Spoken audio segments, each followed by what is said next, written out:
Depois da morte de Moisés, um silêncio assustador pairou sobre o povo de Israel. O homem que abriu o Mar Vermelho e falou com Deus face a face se foi. Quem poderia ocupar esse lugar? Quem guiaria uma nação que, apesar de testemunhar milagres incríveis, ainda carregava tanto medo e incerteza no coração? Nesse cenário de luta e dúvida, Deus chama um homem chamado Josué. Ele não era um profeta famoso nem um rei. Era um servo, um assistente, um homem que aprendeu a obedecer nas pequenas coisas. E é para ele que Deus diz as palavras que mudariam tudo: ser forte e corajoso. Isso não era um simples conselho, era uma ordem divina, uma capacitação direta do céu. Josué não estava herdando apenas um cargo de liderança, ele estava herdando uma promessa que ainda não havia se cumprido. A terra prometida estava logo ali, mas entre ele e o destino, havia obstáculos gigantescos. Primeiro, o rio Jordão, que naquela época do ano transbordava, com suas águas furiosas e impossíveis de atravessar. Depois, cidades com muralhas que pareciam tocar o céu, protegidas por gigantes, e exércitos temidos.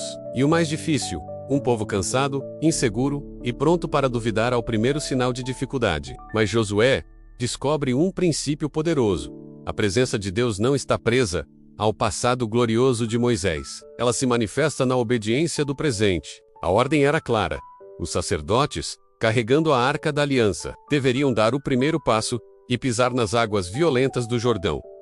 Imagina a cena. A lógica humana gritava que era suicídio, mas no momento em que seus pés tocaram a água, o impossível aconteceu de novo. As águas se dividiram, formando muralhas líquidas de cada lado, e todo o povo atravessou em terra seca. A primeira barreira caiu, não pela força, mas pela fé. Agora, eles estavam diante de Jericó, uma fortaleza impenetrável. Que exército poderia derrubar aquelas muralhas? Nenhum. E é por isso que Deus entrega a Josué um plano de batalha que desafiava toda a lógica militar. Nada de catapultas, nada de arets, nada de estratégias de cerco. A ordem era simplesmente marchar ao redor da cidade, uma vez por dia, durante 6 dias, em total silêncio. Apenas o som das trombetas dos sacerdotes podia ser ouvido. Pense na tensão, no escárnio dos inimigos que observavam de cima dos muros. 6 dias de obediência silenciosa. No 7º dia, a ordem mudou. Eles deveriam marchar 7 vezes, e ao final da 7ª volta, ao som prolongado das trombetas, todo o povo deveria gritar. Um grito de fé,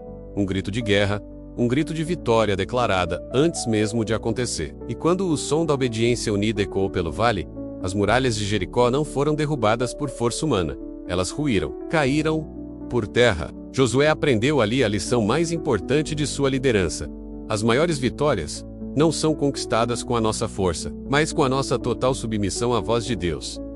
Claro que a jornada não foi fácil. Josué enfrentou reis e exércitos poderosos, mas também teve que lidar com as murmurações e os conflitos internos do seu próprio povo. Mesmo diante da desobediência e da dúvida, ele se manteve firme. No final de sua vida, reunindo toda a nação, ele faz uma das declarações de fé mais poderosas de toda a Bíblia. Ele olha para o povo e diz: escolham hoje a quem irão servir. Mas eu e a minha casa serviremos ao Senhor. A liderança de Josué não era construída sobre carisma ou popularidade. Era fundamentada em uma aliança inabalável com Deus. Não era sobre construir um nome para si mesmo, mas sobre ser fiel à promessa que recebeu. A história dele nos mostra uma verdade transformadora.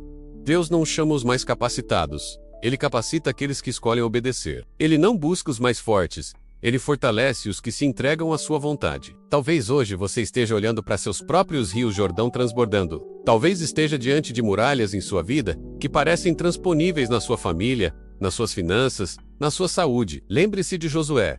O mesmo Deus que abriu as águas e derrubou as muralhas continua sendo fiel. A ordem para você hoje é a mesma. Seja forte e corajoso. A vitória não depende da sua força, mas da sua fé.